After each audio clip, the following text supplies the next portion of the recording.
Assalamualaikum warahmatullahi wabarakatuh. Perkenalkan, kami dari kelompok 5 Akuntansi Manajemen yang akan mempresentasikan tentang Balance Scorecard. Kami kelompok 5 yang beranggotakan Sastia Permatasari dengan NIM 2021-12123, saya Febrianti Dulustari dengan NIM 2022-12129, dan Mira Khairunisa dengan NIM 2022-12154. Kami akan membahas tentang balance scorecard. Balance sendiri berarti berimbang. Jadi, adanya keseimbangan di antara 4 perspektif dalam balance scorecard yang mencakup yang pertama, perspektif keuangan atau financial, perspektif pelanggan atau customer, perspektif proses bisnis internal, lalu yang keempat, perspektif pembelajaran dan pertumbuhan.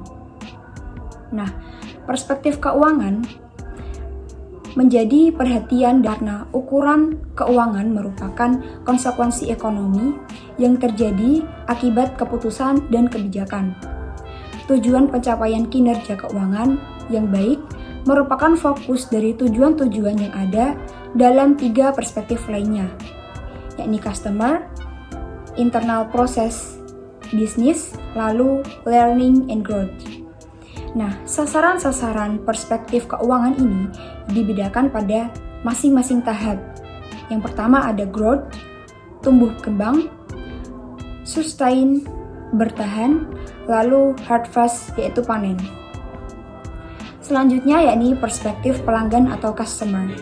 Nah, pada kelompok intinya, ini menyangkut tentang pangsa pasar, tingkat perolehan para pelanggan baru, kemampuan mempertahankan para pelanggan lama, tingkat kepuasan pelanggan, lalu tingkat profitabilitas pelanggan.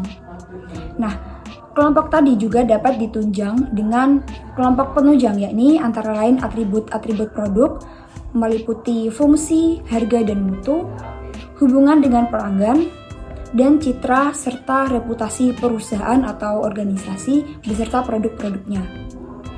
Kemudian, perspektif yang ketiga ada proses bisnis internal. Mempunyai nilai-nilai yang diinginkan konsumen dan dapat memberikan pengembalian yang diharapkan oleh para pemegang saham yang meliputi inovasi, proses operasi, dan proses penyampaian produk atau jasa pelanggan. Perspektif yang keempat yakni learning and growth.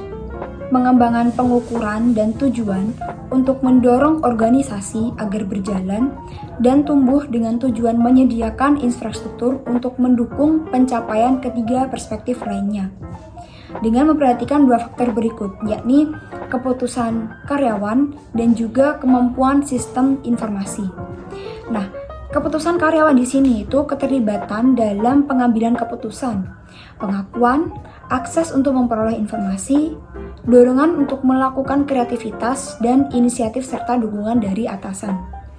Lalu kemampuan sistem informasi ini, informasi yang dibutuhkan mudah didapatkan, tepat dan tidak memerlukan waktu lama untuk mendapatkan informasi tersebut. Nah, untuk kata yang kedua yakni scorecard. Scorecard merupakan kartu yang digunakan untuk mencatat skor performance organisasi dan juga untuk merencanakan skor yang hendak diwujudkan di masa depan maksud saya. Nah, BSC ini merupakan konsep manajemen yang membantu menerjemahkan strategi ke dalam tindakan.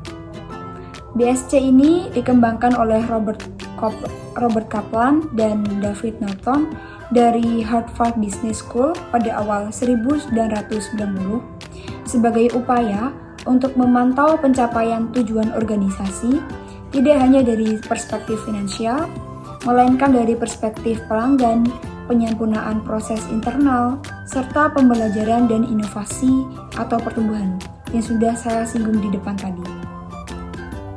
Kemudian, ini ada pendapat pengertian dari para ahli.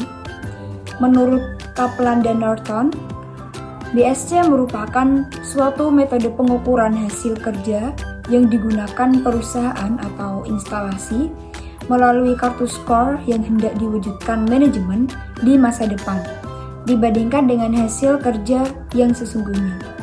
Lalu ada pendapat Lewis dan Biromo, Balance Scorecard adalah suatu alat manajemen kinerja yang dapat membantu organisasi untuk menerjemahkan visi dan strategi ke dalam aksi dengan memanfaatkan sekumpulan indikator finansial dan non-finansial yang kesemuanya ini terjalin dalam suatu hubungan sebab akibat.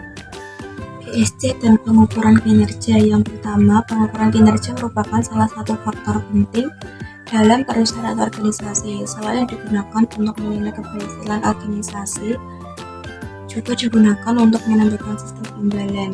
Yang kedua, PSC tidak hanya sekedar alat pengukuran kinerja, tetapi merupakan suatu bentuk transformasi strategik kepada seluruh tingkatan dalam organisasi. Yang ketiga yaitu pengukuran kinerja yang komprehensif, tidak hanya ukuran-ukuran keuangan, tetapi penggabungan antara ukuran-ukuran keuangan dan non-keuangan sehingga organisasi dapat berjalan dengan baik. Yang pertama, selanjutnya yaitu manfaat PSC dalam pengukuran kinerja. Pada penilaian kinerja dapat dimanfaatkan oleh manajemen untuk mengelola operasi organisasi secara efektif dan efisien dengan cara memotivasi karyawan. Yang kedua, membantu pengambilan keputusan dalam hal promosi, pemberhentian, mutasi, dan lain-lain. Yang ketiga, mengidentifikasi pengembangan dan kebutuhan tingkat karyawan. Yang keempat, menyediakan umpan balik bagi karyawan mengenai bagaimana atasan menilai kinerja mereka. Yang terakhir yaitu menjadi dasar bagi pemberian reward atau punishment. Selanjutnya yaitu PSC sebagai kerangka keberhasilan implementasi strategi. Yang pertama, mekanisme yang menerjemahkan strategi, terminologi operasional dan mengkomunikasikannya ke seluruh organisasi. Yang kedua, sistem manajemen yang mengelola dengan fokus pada strategi. Yang ketiga, mekanisme yang dapat mendesain produk kegiatan kunci yang mampu mengungkit daya dorong strategi. Yang terakhir yaitu mekanisme yang menyelaraskan antara strategi dengan tujuan-tujuan individu. Setiap perspektif memiliki 4 komponen penting. Yang pertama ada tujuan, target, ukuran atau indikator, inisiatif, langkah, atau upaya. Mengapa PSC relevan, penting, dan dibutuhkan? Tantangan dunia abad ke-21 terdapat 3 komponen yang penting.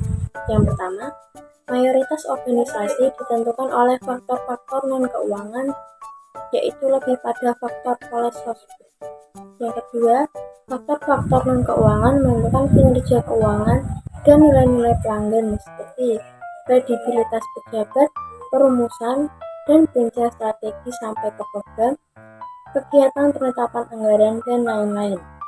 Dan yang ketiga, perumusan strategi sering diintervensi dan tidak terkait langsung dengan program kegiatan sesuai dengan visi dan misi maupun kegiatan operasional. Scorecard dalam PSC harus dapat menjawab pada keempat permasalahan, yaitu dapatkan organisasi secara berkelanjutan, melakukan perbaikan teknologi dan karyawan, serta menciptakan nilai, perspektif pembelajaran dan pertumbuhan atau inovasi. Yang kedua, apa yang dilakukan organisasi untuk menghasilkan produk yang lebih baik, perspektif proses bisnis internal. Yang ketiga, bagaimana pelanggan memandang hasil produk, apakah sesuai dengan yang diinginkan, perspektif pelanggan. Dan yang terakhir, bagaimana upaya yang dilakukan untuk memberikan yang terbaik pada pemilik usaha, negara maupun masyarakat, perspektif finansial. Berikut ada proses PSC dengan visi dan strategi. Terdapat 4 poin. Yang pertama ada customer, kedua finansial, ketiga proses bisnis internal, dan yang terakhir pembelajaran dan pertumbuhan.